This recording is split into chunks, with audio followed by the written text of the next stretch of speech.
שלום לכולם, היום אני אראה לכם קסם שקוראים לו רביעיית השמונה. אז ככה, אני אקח קלף רנדומלי,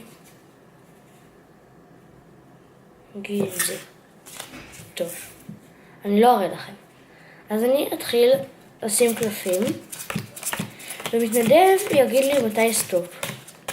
נגיד הוא אמר כאן, בסדר. אני נניח את החבילה כאן. 8, יופי.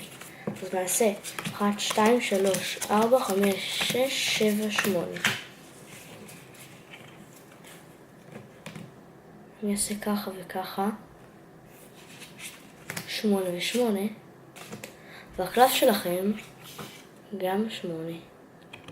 תודה שצפיתם, אז אני גם אלמד אותו. טוב.